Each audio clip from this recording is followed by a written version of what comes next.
Hello and welcome. I'm Jamie Callie with RWJBarnabas Health Medical Group. Today I'm joined by Dr. Mir for our Alzheimer's Awareness Month webinar. Welcome, Dr. Mir. Thank you for joining us today. And I'm speaking to this really important topic.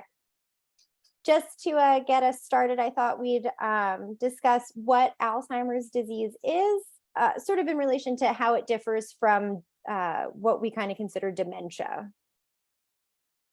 Sure. So thank you for organizing this, Jamie. It is definitely a very important topic, especially as we have an aging population and we're going to be seeing more and more older adults with dementia.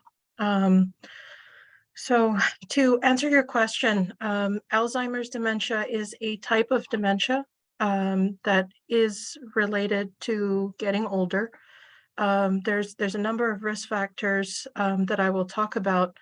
The hallmark of Alzheimer's is that it progresses very slowly, and that the symptoms can sometimes be very mild and may go unnoticed when you compare them to other types of dementia, where you have sometimes, for example, in vascular dementia, very aggressive behavior, or frontotemporal dementia, where you can see personality changes, or sleep disorders that come out way before you have any memory changes. I also like to talk about the differences between normal aging and Alzheimer's dementia. Sometimes the terms become synonymous with each other, that dementia, Alzheimer's dementia is part of normal aging. There are differences between normal aging and Alzheimer's dementia, and we also have a new entity that's between those two, that's called mild cognitive impairment. So the changes that we expect in someone with normal aging are that it takes them a little bit longer to recall what it is that they were trying to, but they're still able to do it. There's no loss of memory per se. There's also no loss of function, so they're able to do their day-to-day activities without help. So that's normal aging. When you come to mild cognitive impairment, there is some memory loss, but it's mild, and that can be picked up on testing that's done in the clinic or through asking, various questions. But there's still no loss of function. The patient's still able to do most of their daily tasks. And then you come to dementia, or as I will be referring to Alzheimer's dementia as dementia because that's the main type we deal with. When it comes to Alzheimer's dementia, there's definite memory loss on testing, and there's an impairment in function. So patients are no longer able to do the things that they used to. And we can talk about that in more detail. Yes, absolutely. You mentioned risk factors too at the beginning. Are there specific risk factors for developing Alzheimer's dementia? Yes, so the biggest one is age, and that's a concern because of our aging population. The forecasts say that we'll have 13 million people with the disease by 2050. And that has significant implications for the patients with the disease and their caregivers, because they will need help with their care. So age is the biggest risk factor. Then there's family history. So the risk of getting Alzheimer's disease is slightly higher if you have a family history. That risk is more significant if your parent or family member had the disease at a younger age compared to at an older age, but something to keep in mind. If you have had a history of head injury or head trauma, so if you've ever been in a major accident, or if you've played football and you've suffered head injuries from that, any history of concussion, That slightly increases your risk for Alzheimer's disease. Also, cardiovascular disease. So having known heart disease or strokes or peripheral vascular disease Mhm. may increase your risk. Okay, so it seems like it's a lot of the risk factors are genetic based or things that like a lifestyle change wouldn't necessarily prevent. Correct. Lifestyle changes may help to some degree, Mhm. but a lot of our cases are not preventable. Understood. And are there specific signs or symptoms we should be looking for either in ourselves as we age or in our family or friends that we can say, this is a concern and it's time to talk to the doctor about this? Yes. So usually symptoms start very mild and progress slowly. Symptoms include forgetfulness, Mhm. being confused or disoriented, having trouble with speaking and writing. So sometimes, not being able to find the right word for things, Mhm. having trouble concentrating, reasoning, problems with tasks that used to be easy, like Mhm. paying the bills or balancing a checkbook. Um, we actually have data that um, not being able to pay your bills um, may show up as early as 6 years before you're formally diagnosed with dementia. Oh, So it may wow. be one of the earlier signs that something is changing, and it may be worth speaking with your doctor and Mhm. getting more testing done.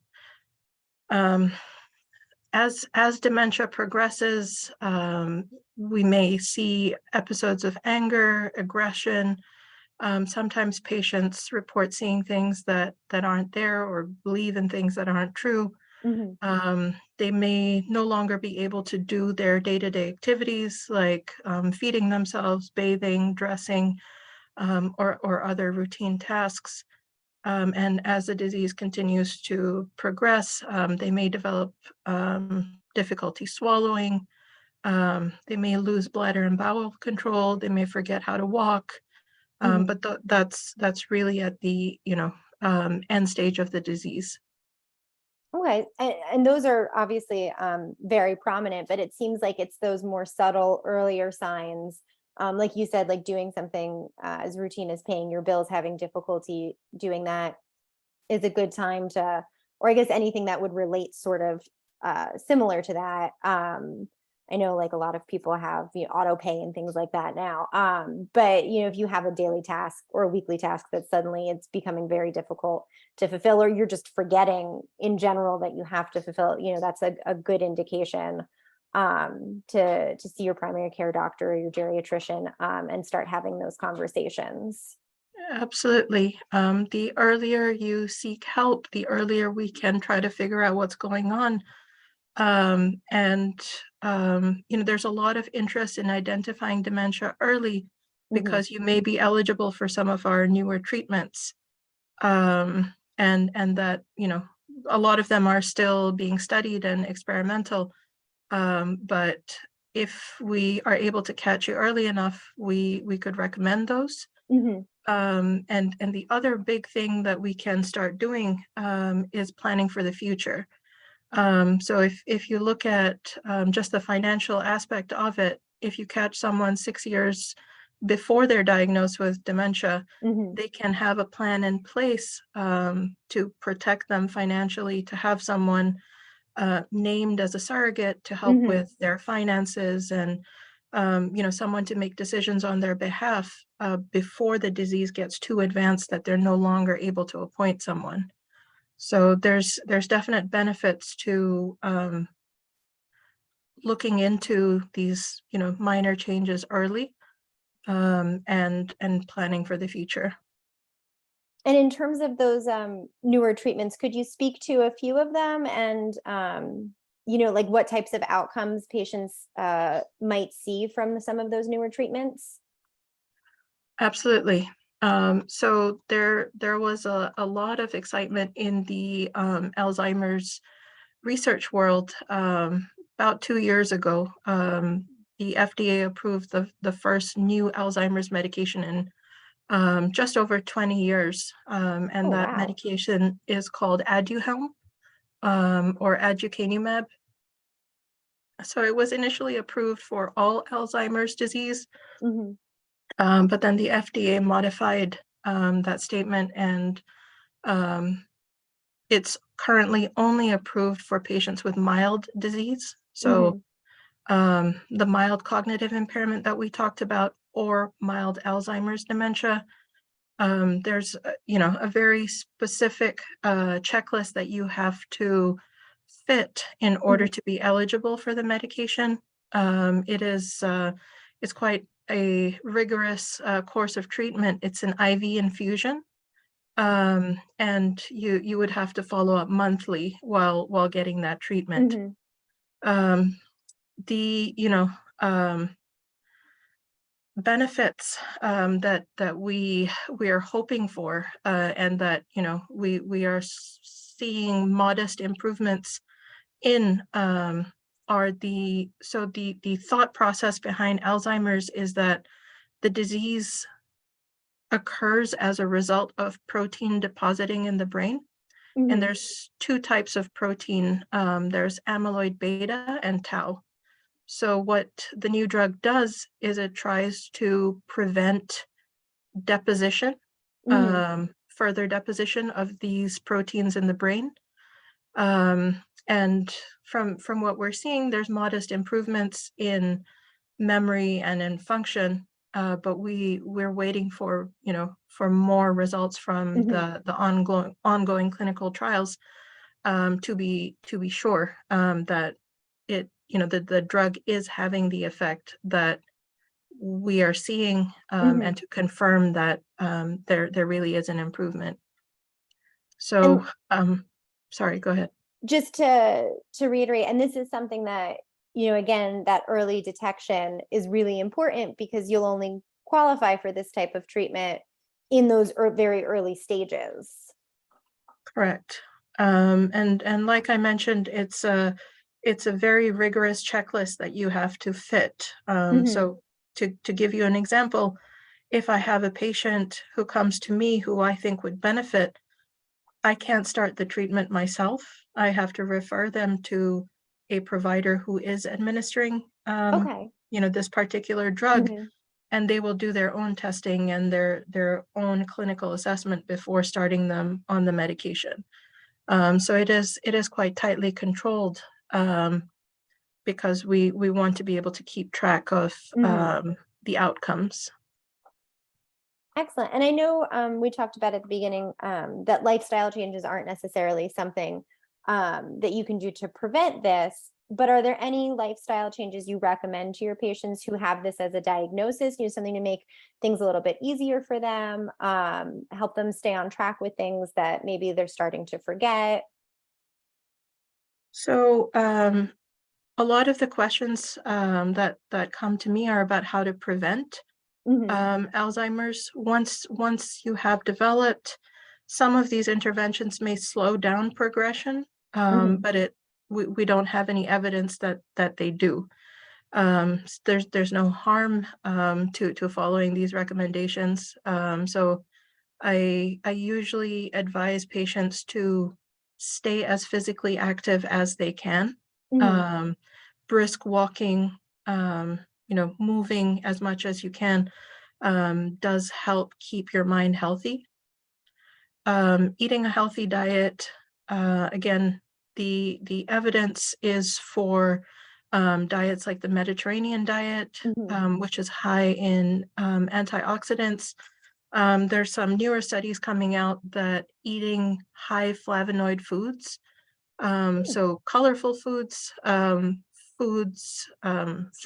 like apples, blackberries, blueberries, cherries, oranges, strawberries, um, can help with a little bit of the inflammation, and protein deposition that's thought to um, lead to Alzheimer's Mhm. dementia. Other things, so quitting cigarette smoking, if you do smoke, avoiding excessive alcohol consumption, avoiding social isolation. We've seen a lot of our patients who were doing okay before the pandemic, who then were forced into some degree of isolation, Mhm. um, show up with cognitive decline. So being socially active and interacting with other people can help Mhm. a little bit with prevention.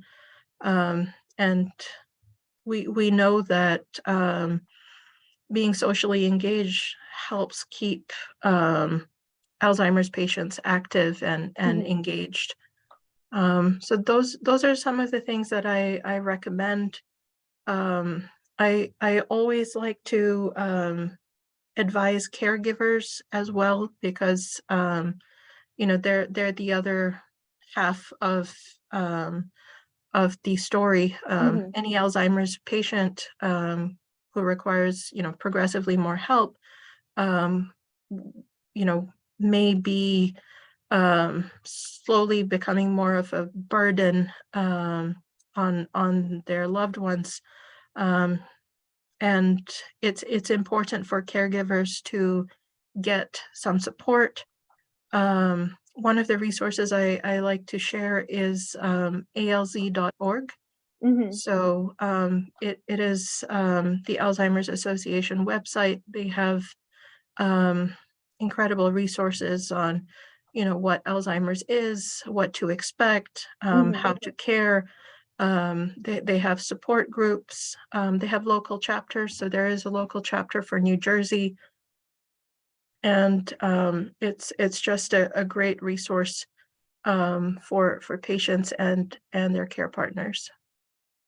Excellent. I think too, what you were saying about social isolation for patients, I would probably say the same goes for their caregivers, right? If you're spending all your time caring for a loved one, it's important to have time where you're also socializing with people and being able to interact and de-stress a bit from that day-to-day activity. Absolutely. You can't pour from an empty cup. So you, Yes. you need to care for yourself so you can care for others. Excellent. Well, thank you so much for taking some time to chat with me today about this. Did you have any final thoughts about Alzheimer's or its risk factors, treatment, anything like that? Um, I think we covered most of what I wanted to talk about. I would just encourage anyone who um, suspects or is worried about their Mhm. loved one to get them checked out. Best case, it's normal aging. Worst Mhm. case, we find that it is Alzheimer's, but we find it early enough that we can do something about it.